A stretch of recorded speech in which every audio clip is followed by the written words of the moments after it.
Tamba nagtatago na din kay Claire, mana sa pinsan. Well, alam mo naman na dapat natin intindihin din si Yusek Claire Castro dahil siyempre kailangan niya depensahan din yung administrasyon. Pero gusto ko lang banggitin din sa kanya na alam mo, ang ebidensya naman nandiyan na sa inyo eh. Ito yung sinasabi ni kasi nanghihingi sila ng ebidensya. Okay? Hindi ko alam bakit ang sumasagot na rin si Claire. Hindi ko alam kung spokesperson ba si Claire na magpinsan. Hindi ko alam talaga kung ano, eto si Claire, hindi na natin maintindihan kung ano ba talaga title nito.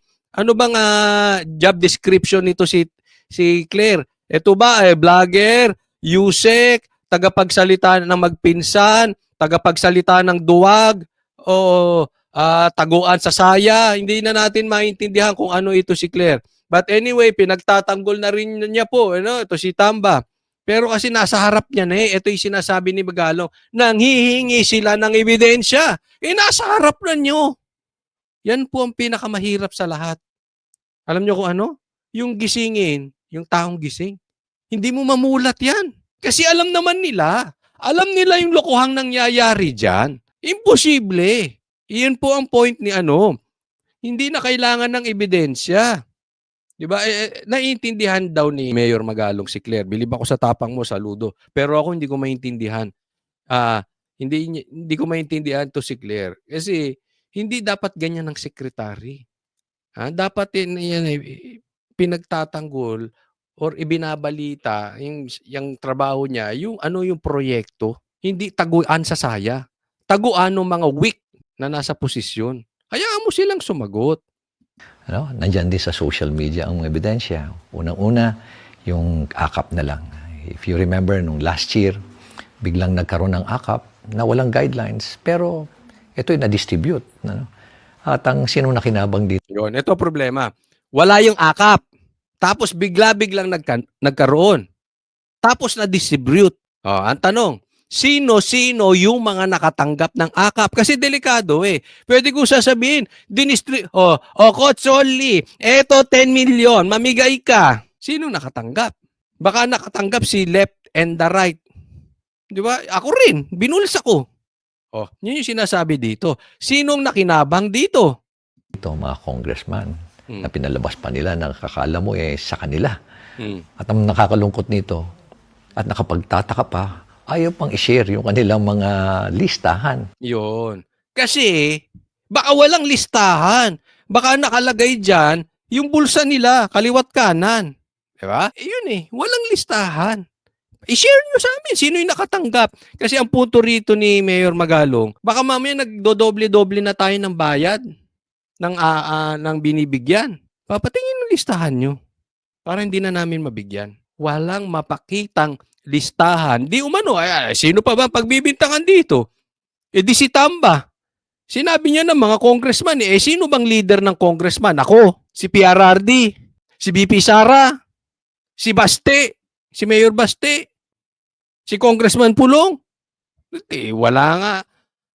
Inalisan na nga ng budget to si Pulong Ano ibig sabihin nun? At kami nga sa local government, gusto naming i-share yung listahan para walang redundancy, walang nauulit na nabibigyan ng beneficiary. Ayun yung sinasabi niya. I-share natin yung listahan na hindi pa ulit-ulit, baka sila nakakatanggap. Baka mamaya kamag-anak ninyo lang. O baka mamaya gawa-gawa nyo lang. Baka multo yung nakakatanggap. Tapos yung mayaman kayo. Ako, delikado to. Pero sila, ayaw nila. At talagang puspusan nun, lalo-lalo na nung December. Grabe yun, ang bigayan nun. Grabe pala nung December, no? Sinamantala nyo December.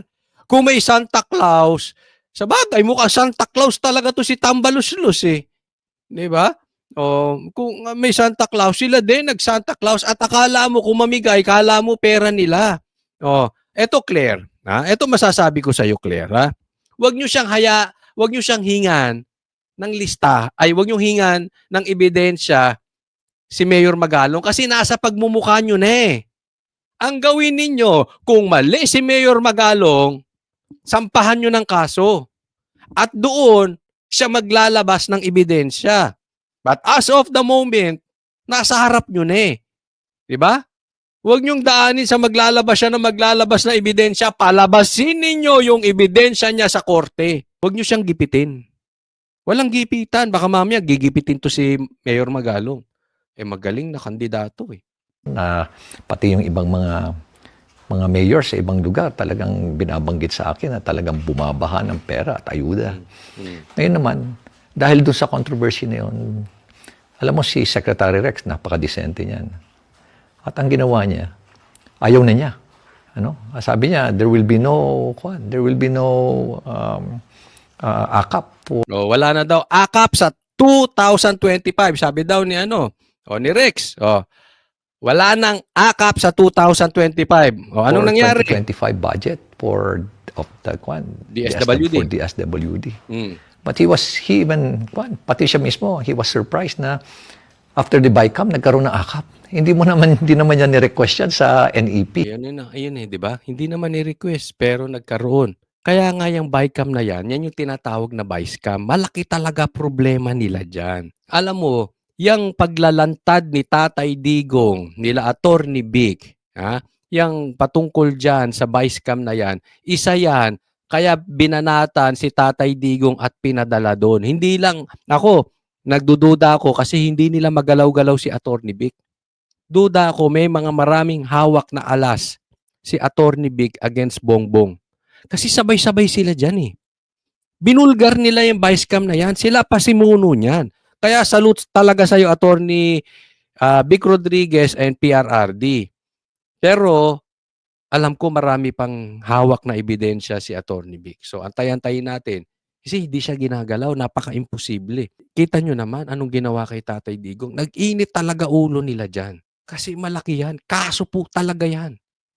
Pag naalis sila sa pwesto, ay daang-daan kaso ang kakaharapin nitong mga ito. Galit sila doon. Ito pa, sinasabi ngayon ni Mayor Magalong. Hindi ko alam, baka mamaya meron na rin itong warrant of arrest galing sa Interpol. Hindi ko alam kung pauhuli na rin to ng ICC. Baka mamaya bigla itong kidnapin, dalhin sa Villamor Air Base, tapos bitbitin sa, nakakatakot. Dalhin to sa ICC tapos sabihin, kasi sinunod lang namin yung Interpol, meron silang warrant of arrest. Wala pa naman desisyon ng korte kung paano mga-aresto. Hindi naman pa nadidesisyonan ng korte kung yung illegal, yung pagkaka-arrest to kay Tatay Digong. Kaya inulit namin. Sa nangyayari ngayon, everything is possible na sa Pilipinas. Kaya hindi na ako magtatakang gawin dito kay Mayor Magalong. Kasi matindi yung BICAM na yan. Yan ang pilit pinagtatakpan nila. Kaya nga pinagtakpan ng impeachment yan. Kaya nga pinatitiklo si Tatay Digong. It's the president's budget. Kaya nagtataka lahat, biglang nagkaroon ng akap. Para kanino yung akap? Ngayon, tingnan mo, kung sinong gumagawa ngayon ng mga text messages na, na-approvean na yung guidelines ng akap, ipapadala na namin dyan. Doon sa loob ng Congress. Di ba? May kumakalat naman eh. Approve na yung akap, etc. etc. Sila yan. Alam mo, habang humihirap ka, tayo habang humihirap, sila payaman. Makikita mo pa doon good day kong nakalagay pa doon So, ibig sabihin sila na naman. Unang-unang, trabaho nyo gumawa ng batas. Yun. Ngayon lang nangyari yan siguro dati nangyayari pero hindi ganyang kagarapal. Ngayon talaga kung buhaya. Lolong ang dating. Alam niyo yung pinakamalaking buhaya sa buong mundo? Si Lolong? Ay, ganyan. Lolong ang datingan nito mga na ito. Talagang buhayang-buhaya. Hindi nyo trabaho yan. Ang trabaho nyo gumawa ng batas. Hindi mag-akap-akap. Pambihira Ano ba kayo? Hindi mamigay ng ayuda. Hindi yung lagi na lang puro pagkakapirahan nandiyan kayo lagi. Masakit yan, Claire. Pagkakapirahan andyan kayo lagi. Pinsan ni Marcos. Tatandaan nyo yan. Sige, bumoto pa kayo ng Team Alyansa, Team Bongbong. Pinsan ni Marcos yan. Siya, bilang presidente, walang magawa. Anong klaseng presidente meron tayo? Nakasawsaw kayo yan basta pagkakapiraan. Okay, yung akap, nilagyan nila ng ilang 26 billion pesos. Hindi naman hinihingi. Binawasan nila yung agriculture, binawasan nila yung PhilHealth. Wala silang nilagay sa PhilHealth, by the way. Ito, PhilHealth, no? baka nakalimutan nyo. Tinanggalan yung PhilHealth. Wala silang nilagay sa PhilHealth. Tapos merong ayuda, merong akap. 'Di ba? Grabe, no? Grabe ka abusado. Baka nakalimutan ninyo. Isa po ang health na concern ng mga Pilipino. Do you know why Bongo is number 1 right now? Bukod sa pagiging kaalyado ni Duterte, given na po yan. Ha? Given na po yan. Okay? Pero alam nyo kung bakit? Number 1 si Bongo? Talaga kasing maraming natulungan yung Malasakit Center. Legit po yun eh. Kalusugan. Isipin mo, Pilipino, wala ka nang pera. Magkakasakit ka pa. Malaking dagok sa'yo yan. Wala ka na nga makain. Magkakasakit ka pa. Tapos ka na. Kaya napaka-importante sa Pilipino ng kalusugan. Ito masama. 'Di ba? Ito masama. Hinayaan pa nito mga lintikas na ito. Mawala yung PhilHealth para sa ayuda. Magkamali kayo dyan. Nagkamali. Huwag niyong gagalawin ang patungkol sa medikal. Napaka-importante sa Pilipino yan. Ano? Pati yung defense, binawasan nila. Pati yung pension, binawasan nila. Pati DSWD, tinanggalan nila ng 4-piece, mga 50 billion sa 4-piece nila. Tapos nakapagtataka na bigla nilang itinaas yung budget ng DPWH by as much as 289 billion. Ano ibig Tinaas yung DPWH ng 89 billion, tama ba? Nakapagtataka na bigla nilang itinaas yung budget ng DPWH by as much as 289 billion. 289 Ano ibig billion. sabihin nun? Nilagyan nila ng akap. Pero dinagdagan nila, bigla silang dinagdagan din nila yung kanilang DPWH. No. Naglagay ng akap, tinanggal yung sa PhilHealth, dinagdagan sa DPWH. Alam nyo kung bakit? Okay, bakit dinagdagan ng 289 billion sa DPWH? Alam nyo? Ito. Budget. Ano ibig sabihin nun? Simple lang ho yan. Ibig sabihin, pagkakapirahan na naman yan. Yung mga project na yan, alam niyo, yung mga project na yan, nakasawsaw na naman sila dyan. Basta DPWH, 25%, 35%, 40% ang kinukuha ho nila. Kasi yung mga proyekto na yan, okay? Yung mga ginagawa dyan, mga kalsada, etc., no?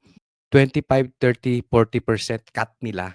So halimbawa, may 100 milyon na proyekto, 40%, 40 million, akin na.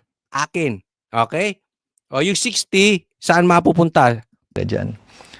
Another is, ang nakakalungkot ho, sila pa ho yung contractor. Yung pa. So bukod sa 40%, sila pa contractor. O di kikita pa sila. Kalimitan, sila pa yung mga supplier. Sila pa rin yung supplier.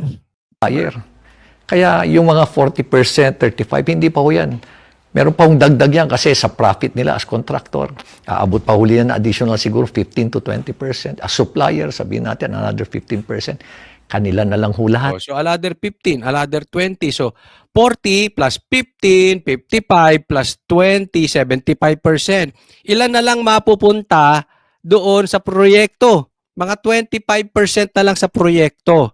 75% sa bulsa ng congressman. Calling, BBM. Yang pinsan mo, yan po ang kino-call out ni Mayor Magalong. 75%. At yung mga amuyong, yung mga taga-tahol, yung mga kapwa buhaya ni Tamba ng pinsan mo, BBM, kung ang proyekto ay 100 million, 75 million punta sa akin. 25 punta sa pinapagawa sa proyekto. Ganong katindi. Ganyang kabuwakaw yung mga yan. Ganyang kabuhaya. Kung usapan natin dito, 100 million lang. Ay, paano kung lagpas 100 million? Paano kung 500 million? 'Di ba? So, magkano ang kanila dyan? Nasa 425, tama ba? Hindi. 75, 150. 375 million. 'Di ba? Habang ang Pilipino hindi malaman kung kailan ulit kakain kinabukasan, naghahanap ng pera, hindi mapag-aral ang kanilang mga anak ng maayos, tapos mga ito kumikita ng milyon-milyon in a snap. Tapos bibigyan kayo kunwari ayuda. Bibigyan kayo 1,000. Yan po ang ine-explain ni Mayor Magalong. Huwag po tayo magpapaloko. No? Ganyan ho katakaw ang ang ating mga mambabatas ho ngayon. No, so, ganyan katakaw. Ngayon, pinagtatanggol pa ni Claire. Buti naiintindihan siya ni Magalong. Ako hindi ko maintindihan. Bakit mo ipagtatanggol? Nakitang-kita mo naman. Kasi sabi niya, nasa harap nyo na, oh. Kitang-kita nyo. So, ibig sabihin, for Magalong, alam ni Claire na ang pinagtatanggol niya mali. Kaya ako hindi ko maiintindihan si Claire. Ba't mo ipagtatanggol yung ganong klaseng korupsyon? Kahit ba trabaho mo yan eh. Wala ka na rin bang dignidad sa sarili mo? Vlogger ka rin eh. Kasama ka namin na nagtatanggol sa katunayan. Katunayan nga, binabanatan mo rin si BBM eh. Asan ang sense of responsibilities na itong tao na ito? No? But of course, naintindihan siya ni Mayor Magalong. I respect that. Ako, ewan ko. Kayo ba, sagutin nyo. Naintindihan nyo ba si Claire? Unang-una, sino ho ba? Tanungin ko sa inyo. Sino ho ba ang namimili ng mga district engineer at regional director ng DPWH? Sino? Sino ang namimili? Di ba sila din?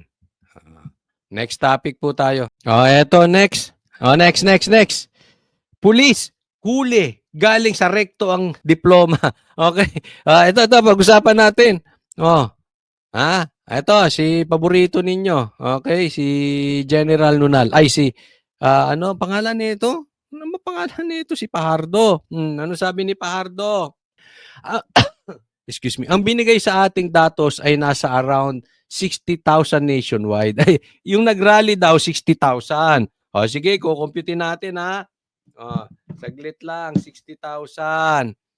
Sabi niya, mga around 240 to be exact yung iba't ibang rallies na na-monitor namin. But as to the estimate number of nag-participate ay higit 60,000. So, ang punto dito ni itong babaeng ito, lahat ng nag-rally sa buong mundo, sa buong Pilipinas, around 60,000. At mga 240 na lugar sa buong mundo at sa buong Pilipinas. So kung kukumputin natin, okay? Kailangan although alam ko na, para ipakita sa inyo, 60,000 divided by 240 na rally, more or less, kita ba? Ay, hindi pala kita. More or less 250. So sa madaling salita, more or less, mga 250 kada rally, yung mga nag-attend. Ganun kakonti. Ako nagtatanong sa'yo, saan ba galing yung diploma mo? Parang peke. Ako sa tingin ko lang naman, this is my opinion. Pagka ganito ka, kikita mo yung crowd sa likod, sa tingin mo nasa 250 yan. Kasi ganun lumalabas eh. Sa tingin mo sa 250 yan, yung crowd na lang sa Davao. Ang sabi nila dyan is around 350,000. Tingnan mo na lang, Davao lang yan yung nasa screen. Hindi nga po pwedeng 60,000 lang yan eh. Davao itself wala pa yung sa Manila. Wala pa yung sa Mindiola. Wala pa yung sa Cebu. Wala pa sa buong Pilipinas. Wala pa yung sa Netherlands. Ultimo sa Netherlands, ang dami. Ako talaga, in my opinion, baka galing sa recto diploma nito. Or kung tunay man ang diploma nito, palagay ko dapat bumalik sa kolehiyo to. Ang layo. Ang layo po. Napaka-imposible. It's impossible. Para mong sinabi bukas, hindi na sisikat ang araw. Para mong sinabi bukas, ang presidente, bukas, hindi na ulit uulan ever sa Pilipinas. Ganun na sinasabi na itong ano na to. Paniniwalaan nyo ba ito? Ito rin yung babae na sinabi, yung humuling pulis, kay Tatay Digong hindi umiiyak, nagpupunas ng pawis. Alam mo, ito it shows na ang pulis Torre, yung mga kakuntsaba ni Torre, pare-pareha silang sinungaling. Sino pa bossing neto? Di si BBM. Pare-pareha silang sinungaling. Unless i-correct ito ni BBM. Pag hindi ito kinorek ni BBM, sinungaling din siya. Kung hindi ito kinorek ni Torre, sinungaling siya. Pero ako, para sa akin, pare-pareha silang sinungaling. Walang sasabi. Same people na sinabi walang pumasok na armas sa KOJC. Yan si BBM. Etong si Torres, sinabi niya hindi sila naghukay doon. May ebidensya, naghukay sila doon sa loob ng KOJC. Ganyang kababoy yung tao na yan. Ganito na ba ang pulis natin? Sir, ako nagtatanong lang sa inyo. Ganito na ba kababaw ang pulis natin na napakasinungaling? Na wala na tayong aasahan sa kanila? May nakakahiya na to. Ay, nakakahiya to mga ito. No? Kaya ano lang, tanong kita, Jean. Talaga bang nakapagtapos ka? Abogado pa ito. Saan ka ako ang taas ng respeto kasi mga nakakasalamuha akong abogado, tatalino, Attorney Torreon, Attorney Vic Rodriguez, Attorney Jimmy Bondok, ang tatalino, Attorney Acosta, pambihira. Ito abogado. Ganyan na sinasabi. Bobo to, bobo.